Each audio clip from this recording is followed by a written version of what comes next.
Hey, how you doing out there? I've got my Radtel back on and I'm out with it again, playing around as usual. We've got the 880 model, that's what this one is. I've done a couple of videos on it already, more than a couple, and it's got the 3 different VFOs. So a few questions coming in about programming up this particular radio, putting in the desired frequencies in the memory channels. You can do quite a few stuff, you can set up different zones. I've just carried out some satellite zones, some airband zones. Looking at that, I've got some PMR zones, and the reason why it's useful, you can just select them like any ordinary VFO and scan through that particular area, so it saves a lot of messing around. If you've got a lot of channels programmed in and you're on scan, it can obviously take a bit of time to get through the entire bank of channels. So by enabling the zones, you can minimize the time. So I've done that, and I've also added some SSB satellite receive frequencies, because this radio will receive on AM, FM and SSB. Transmits on FM. It will cover some of the HF bands as well on transmit. We'll do videos on that later. There is plenty of guys out there making these videos, but for my subscribers, I'm just going to tell you the sort of things that I've been getting up to. So to do all this, I've got some software on the screen. I've downloaded it from the Radtel site. It is the official firmware, the CPS, which is the programming system used to program these radios. All these radios have a little CPS. A lot of people use Chirp, but for this particular radio you've got to use the Radtel CPS. So we need the particular cable, which is again a Radtel cable, and it's got the C type of end on it. So that's going to fit into this little slot inside the radio. So I'm going to crack on, plug it all into the PC, and then we're going to show you what to do next. So once you get yourself sorted with your computer plugged into your radio through the USB port, make sure you find the right port which you've plugged it into. You should be able to do that by using the usual ways to look at the device manager, and that will tell you which port you've got your radio plugged into. I'm on port 5, I believe. But right now I'm looking at the page where I found the operating CPS, which is the programming software required to program the favourite memory channels into this Radtel. A lot of people have done it on Chirp, but this particular radio does require its own CPS. So looking at the website address on the top, which is radtels.com/pages/software-download, you can see it on the top of the screen. So once you get this page up, you're going to have to scroll round about 3/4 of the way down the page. Got all the various models of all the different Radtel radios, all the CPS systems, and we want to go right down, and it's more or less the bottom end of this page, and you're going to come across the correct one for you, and there it is. It's the RT-880, and you've got all the different choices. So this is where I picked up the operating CPS which I used, which has actually been updated since I did it. So I did it using version VI.07, that's version 7, and there's now a version 8 out, so I suggest you use version 8 for yourself. You can see it on the screen there. So once you've done that, you can put the new firmware on as well. Maybe do the firmware first, which is below it. You can see it on the screen, and then you're going to put the CPS and all the rest of it on. I can't remember the order round, but you'll suss that out. So that's how you get the various operating system required to operate the Radtel RT-880. So once you get that sorted, you then get the actual CPS system opening up anyway which a typical program would open. You may have to allow administration permission. Once you've got that sorted, the screen will appear and it'll look like this. So this is the first part of the screen, which is basically the bit where you put your call sign in. You can see the operating ranges. You've got 2 work ranges in there, and that's pretty much set up standard. There's quite a few bits and pieces on the screen. You can lock various ranges and do what you like. For myself, I left that pretty much well alone, just added my call sign. So on the next screen, you've got something where you can put your own image on there. I've messed about with these before. They're not so great. I'd leave it alone. And the next one is pretty much messing around when you turn the radio on. It will give you different options for different colours, different messages. I've just basically added my call sign to that. So the window that I'm looking at now is an interesting and useful window. This is a configuration window. This gives you all the options to program in the various keypads and stuff which might be useful, such as turning the beep on off quickly, display brightness, all sorts of little bits and pieces which you can see on the screen, and you can have a look at that and mess around with that. That's configuration 1. The basic settings for configuration 2 is something which will also come in handy. Again, you can check that out for yourself and see if there's bits which you may wish to change, such as squelch level. So this can all be preset on this CPS system. This is one which I found more useful. This is the function keys. So I have had quite a dabble with these, and I've put my own personalised keys in onto the keypad and onto the side keys of the radio. And you can see I've got press short, which is the function side key number 1, and that'll give me the monitor. If I press it long, it'll start scanning, and so forth. So I've got various different keys.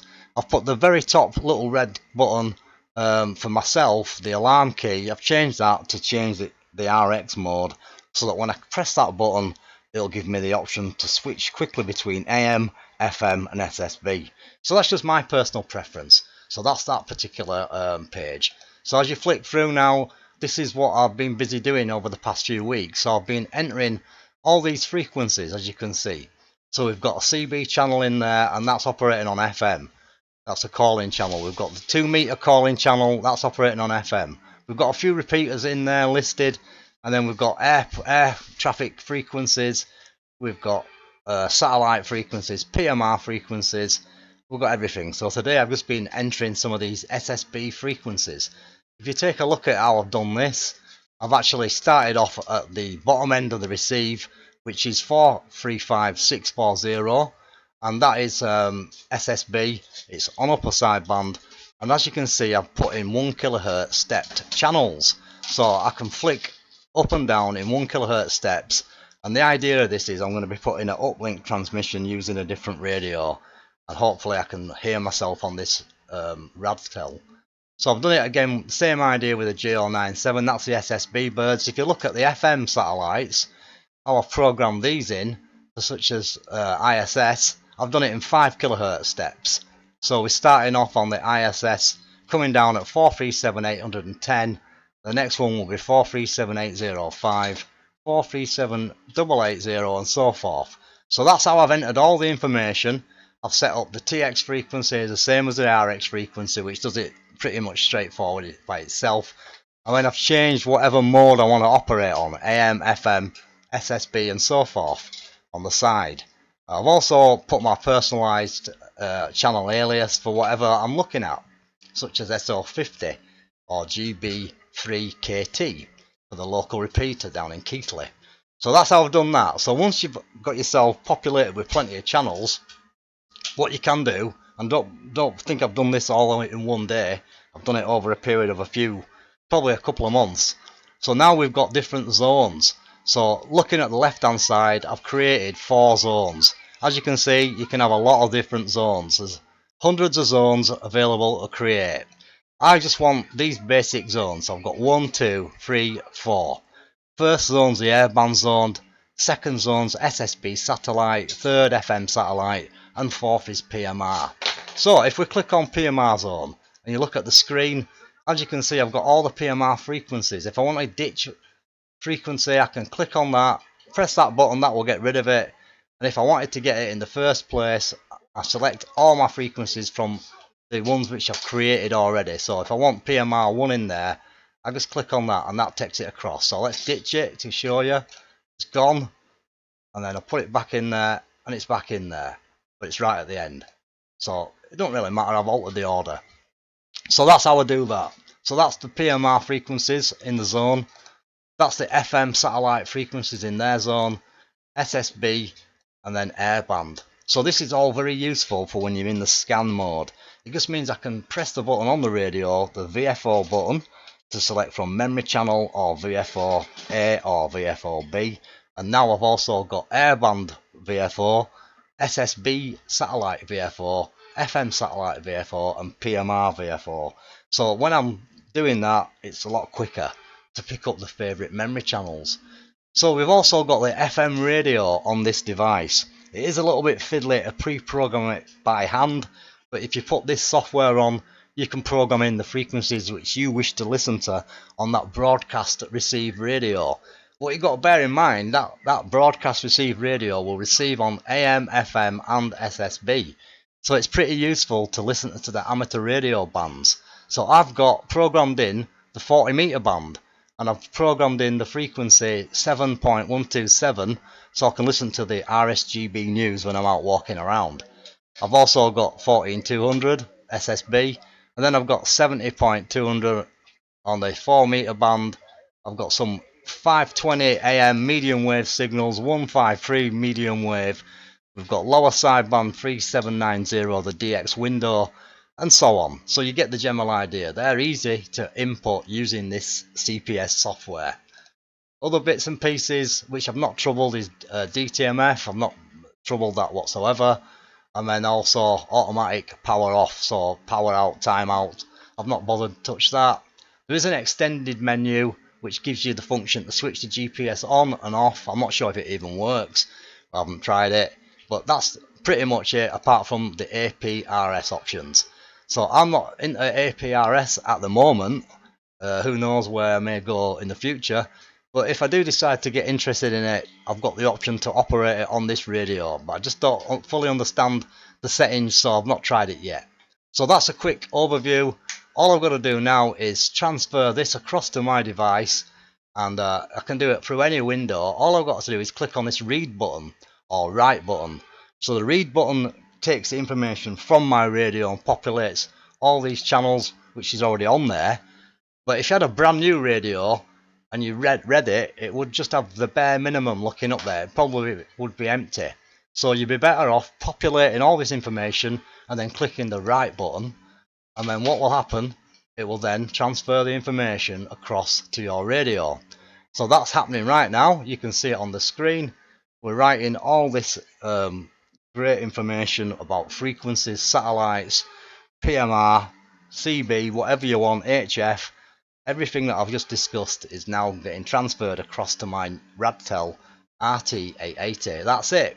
So it saved me an awful lot of time. I just had to install this in the first place. So I hope you've enjoyed this. I hope everything's as you wished it would be and not too complicated.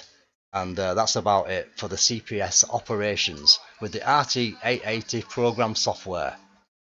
So hopefully that's worked. Well, I know it's worked. So I'm just going to unplug this little cable like we mentioned, that we started it off in the side. And we should have everything as we wanted. So what I did then is I put some new zones in there. So I'm just going to click on the VFO button on that one. Yeah, we've got that zone. So that's the airband zone. I've got the satellite zone there now. Zone 1. Airband. You can see we've got the airband in the middle. Hopefully you can read that. So yeah, it's all good. So that worked nicely. So that's how you program up things using the computer, and you get everything you want on this radio. So now when I do that particular zone scan on that one, I can just concentrate on listening to aircraft signals only. It won't pick up anything else such as amateur radio signals. If I want to just do it in the reverse order, I could put the amateur radio zone on and just listen to those, not picking up aircraft. So it's quite a useful little thing, but mainly of all, it's an easy way to program up your radio for your favourite frequencies. Hopefully this has cleared things up for a few of you, and hopefully you can get on with it fairly easy. Thanks very much for watching, and we'll catch up with you on the next one.